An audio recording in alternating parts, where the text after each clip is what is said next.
Stirring the coffee with chopsticks, massively huge chopsticks. Ending the week huge with huge chopsticks. Using the Vortex method, the only true way to optimize the taste of your coffee at the molecular level. Good morning. Welcome to the Daybreak Show. I am the Sultan. We'll get started, but first, Honduran coffee made cowboy coffee style. A little bit of cream, a little bit of honey. Let's just check this out. Nice. The heavy cream. The heavy cream makes all the difference. Even at 50 years old, Ernest Hemingway was a brawler.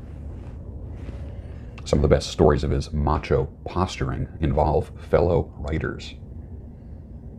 There was a time he and Wallace Stevens slugged it out in Key West. Stevens asked for it, supposedly, drunkenly telling Hemingway's sister Ursula that her brother wrote like a little boy. Hemingway knocked the bear of a poet down several times, but they made up soon after. Interesting phenomenon with men who can fight, say some pretty wicked things about each other, and then end up being friends. I don't know how that works. I don't know what the mechanism is. I've seen it happen several times. I've experienced it several times. It's interesting, but it happens. Those that refuse to let that happen, I want you to take a look at yourself. You can't keep lifelong grudges with anyone. You can't do it. I like to say, like someone would say to me, I'm really sorry, man. You know, can we talk again? Or I didn't mean to say that, or whatever. And my response would be, you are lucky, because I only hold grudges for 3 minutes. I used to hold them for 7 minutes. But I'm getting better. Now it's only 3 minutes. Of course, we can talk. And I reach out my hand. I don't hold grudges. Oh my God. Grudges take up so much energy. Oh, it's ridiculous. You know, let it go. Let it go. Take it from this old guy. Let it go.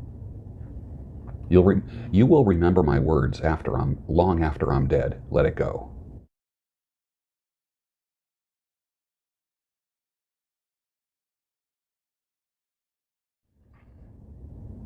I remember when my daughter texted me the Apostles' Creed. I guess she might have been about 16 years old. She's 24 now. But I'll never forget when she texted me the Apostles' Creed and said, see, Dad, I still know the Apostles' Creed. Just when you think all of the family devotional time was long forgotten, you get a little gift like that. The Apostles' Creed. Christian, what do you believe?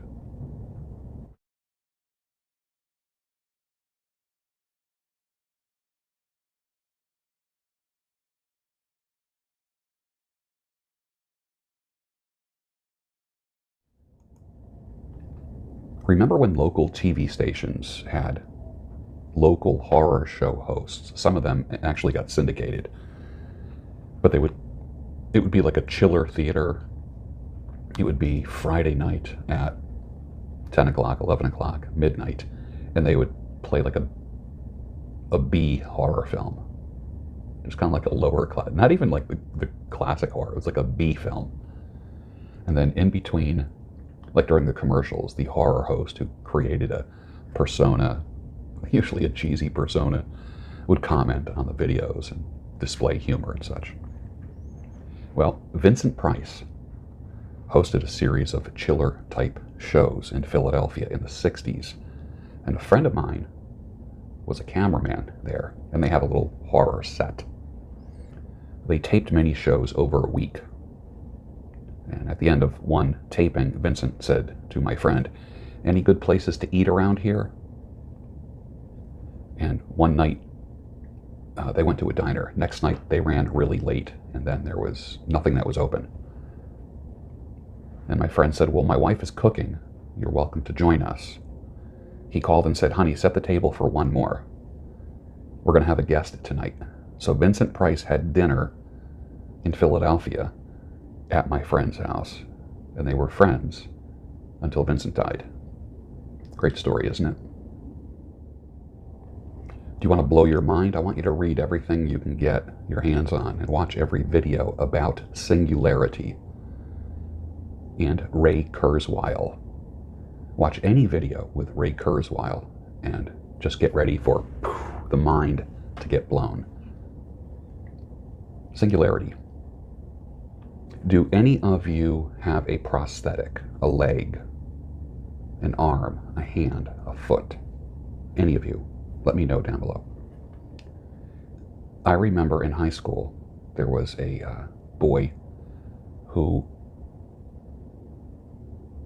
didn't have an arm, and he got a fake arm that had a hook on it, and that hook would open and close, and that was it. So he could pull things, push things, grab things with the hook, but it was a muscular thing. There was he had to like flex a muscle for this hook thing to open and close. Very crude, but it was the type of prosthetic for the day in that era, in that time. Of course, that led to a lot of horror stories and things like that.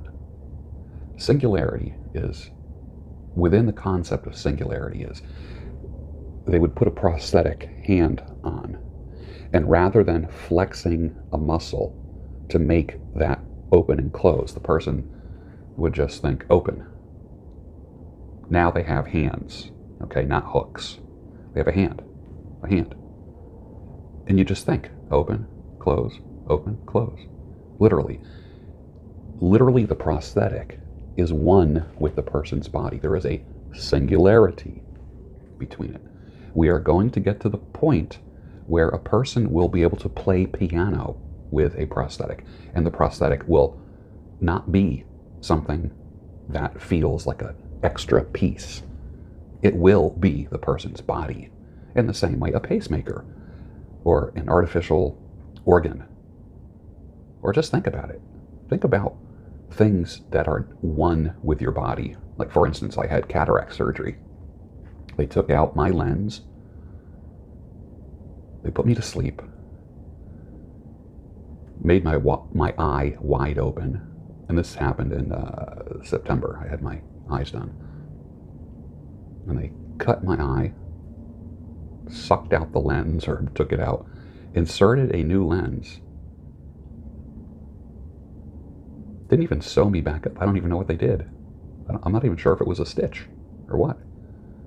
But I was still seeing that day. I had my eyes covered for, you remember that, for 10 days, each eye. Now I have a synthetic lens in each eye.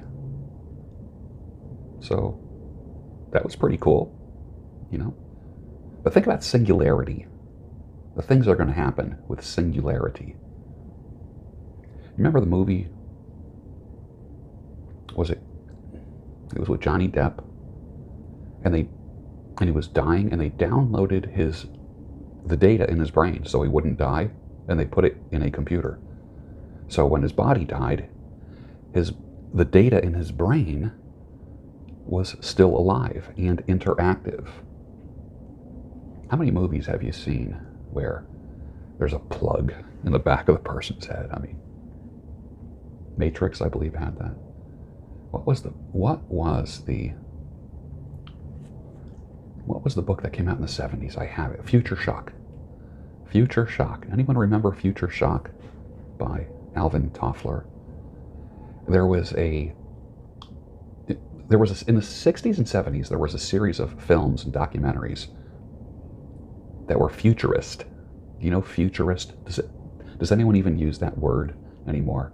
Are there authors and people that consider themselves futurists? I was a huge fan of futurist writing and comic books, which were futurist. The EC comic line, which I collected for many years. Love them. I've always said that science fiction is the precursor to reality. Like, long before there were rocket ships, there were writers and illustrators talking about rocket ships and things going up into the sky. There were comic books about aliens long before we even thought there might be aliens.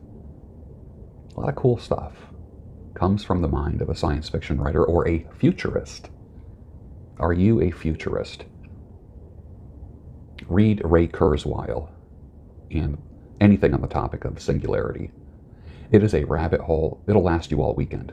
You'll either say, okay, this is not for me. This is too difficult to understand. Or you will just keep digging and digging and digging. And then on Monday, you're going to thank me like, wow, thank you for introducing me to that topic. One of my favorite authors, a man by the name of R.C. Sproul, said, what makes art Christian? This is many years ago. Is it simply Christian artists painting biblical subjects? Or by attaching a halo, does that make something all of a sudden Christian? Must the artist's subjects be religious to be Christian? He doesn't think so. He says this: there is a certain sense in which art is its own justification. If art is good art, if it is true art, if it is beautiful art, then it is bearing witness to the author of the good, the true, and the beautiful. You've heard the phrase, art imitates life. R.C. Sproul said, art imitates God. I love that. If you don't like the payout, then roll your dice in a different casino. Great phrase. If you don't like the outcome of things, and stop using the same methodology. There's no good women out there. Where do you keep meeting these women that aren't any good? Maybe you should change your methods. Then when you actually do run into a decent woman, you're in shock. She's a unicorn. She's an alien. Only because you were rolling your dice in the same casino over and over and over and over and over. No wonder you don't think there are any good women out there. You're looking in all the wrong places. The definition of insanity is doing the same thing over and over again, but expecting a different result. The only conclusion that I come to is that 75% of the men in the men's community are insane because they keep doing the same thing over and over again. And then they pitch a tent in a foreign land with other foreigners and make a tribe. Woohoo! But you know what? Some guys will take that tent and go elsewhere. Some guys will turn that tent into a cement structure and live there the rest of their life. In the movie Heat, there's a quote. The Robert De Niro character says, "Don't let yourself get attached to anything you are not willing to walk out on in 30 seconds flat if you feel the heat around the corner."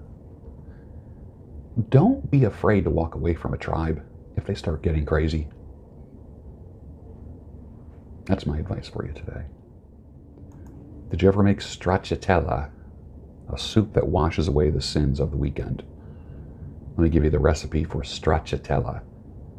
Boil a whole chicken for 2 hours in a big pot of water. Then you add a little bit of sea salt, peppercorns, parsley, chopped carrots, celery leaf, half of a chopped onion, 6 whole fresh tomatoes chopped. Boil for 1 more hour. And then strain everything out of it till you have nothing left but a broth. Add a few beaten eggs to the broth, Parmesan, and spinach leaves. Serve with crusty bread and butter. Drink a little red wine in between. You now just made stracciatella, a soup traditionally made to wash away the sins of the weekend. And with that, finish your coffee, and I'll see you Monday morning on the Daybreak Show, your home of sanity, clarity, and reason.